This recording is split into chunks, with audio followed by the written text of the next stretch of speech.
In this Twitter tweet, meme, mean world that we've created for our children, the least we can do is consider what we've done and think about the young people, the future, and individually, collectively do the best we can to try and turn this thing around. I blame no one. I look in the mirror. On the other side of it, what an opportunity we have, because tomorrow's the first day of the rest of our lives. So put God first. Put God first in everything you do. Everything that you think you see in me, everything that I've accomplished, everything that you think I have, and I have a few things, everything that I have is by the grace of God. Understand that. It's a gift. 40 years ago, March 27th, 1975, it was 40 years ago, just this past March, I was flunking out of college. I had a 1.7 grade point average. I hope none of you can relate. I had a 1.7 grade point average. I was sitting in my mother's beauty shop. They still call it beauty shops now? What they call it now? Yeah, I was sitting in the beauty parlor. I was sitting in my mother's beauty parlor, and I'm looking in the mirror, and I see behind me this woman under the dryer. And every time she looked up, every time I looked up, she was looking at me, just looking me in the eye. And I didn't know who she was, and I said, she said, somebody give me a pen, give me a pencil, I have a prophecy. March 27, 1975, she said, boy, you are gonna travel the world and speak to millions of people. Now mind you, I was flunked out of college. I'm thinking about joining the army. I didn't know what I was gonna do, and she's telling me I'm gonna travel the world and speak to millions of people. Well, I have traveled the world, and I have spoke to millions of people. But that's not the most important thing, the success that I had. The most important thing is that what she taught me and what she told me that day has stayed with me since. I've been protected, I've been directed, I've been corrected. I've kept God in my life, and it's kept me humble. I didn't always stick with him, but he always stuck with me. So stick with him in everything you do. If you think you want to do what you think I've done, then do what I've done and stick with God. Number 2, I found that nothing in life is worthwhile unless you take risks. Nothing. Nelson Mandela said, there is no passion to be found playing small and settling for a life that's less than the one you're capable of living. Now, I'm sure in your experiences in school and applying to college and picking your major and deciding what you want to do with life, I'm sure people have told you to make sure you have something to fall back on. Make sure you got something to fall back on, honey. But I never understood that concept, having something to fall back on. If I'm going to fall, I don't want to fall back on anything except my faith. I want to fall forward. I figure at least this way I'll see what I'm going to hit. Fall forward. This is what I mean.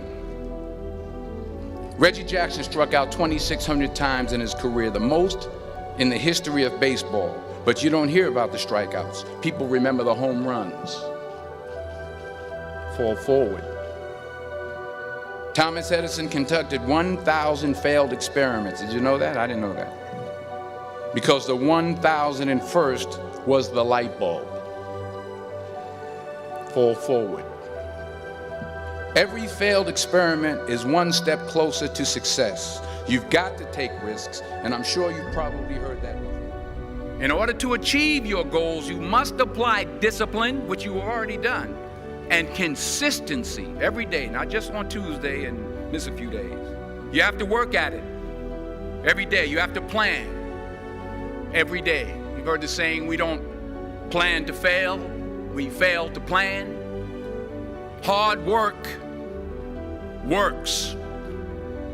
Working really hard is what successful people do. And in this text, tweet, twerk world that you've grown up in. Remember, just because you're doing a lot more doesn't mean you're getting a lot more done. Remember that. Just because you're doing a lot more doesn't mean you're getting a lot more done. Don't confuse movement with progress. My mother told me, she said, yeah, because you can run in place all the time and never get anywhere. So continue to strive, continue to have goals, continue to progress. Life has humbled me. I used to say I wanted to be the best actor in the world. When I won the second Oscar, I said I wanted to be the best actor I could be. Now I don't even necessarily want to be an actor. It's not my goal anymore. It's not a burning desire for me. I may segue out of it in the next few years, if not sooner. But to go all the way back to your question, none of that would have happened without the family. None of that would have happened, and not just my wife, but the love I give to my children and the love I give back. True desire in the heart, that itch that you have, whatever it is you want to do, that thing that you want to do to help others and to grow and to make money, that desire, that itch, that's God's proof to you, sent beforehand already to indicate that it's yours. And anything you want good, you can have.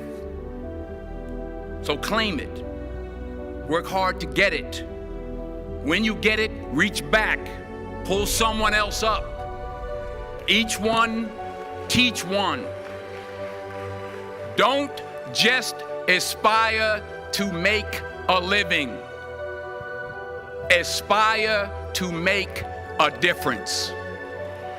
Here's my second point about failure. If you don't fail, you're not even trying. I'll say it again. If you don't fail, you're not even trying. My wife told me this great expression.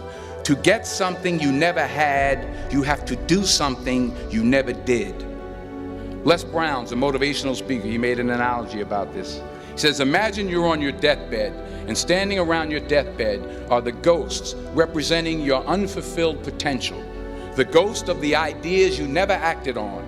The ghost of the talents you didn't use. And they're standing around your bed, angry, disappointed, and upset. They say, we came to you because you could have brought us to life, they say. And now we have to go to the grave together. So I ask you today, how many ghosts are going to be around your bed when your time comes? I like seeing people do good. You know, society is forcing success down our throat, comparative success down our throat.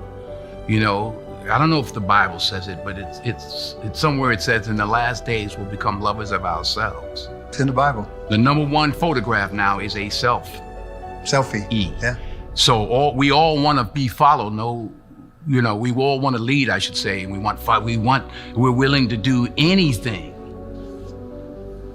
Young ladies and young men, anything to be influential. Yeah. You know, the universal stems from the specific. Where's your soul? Where's your heart? Where does it start? Do you want credit for it, or do you want to see the other person do well? It's the most selfish thing I've done in my life is give, because of the joy that I get from it. I love it. I don't like it. I love it.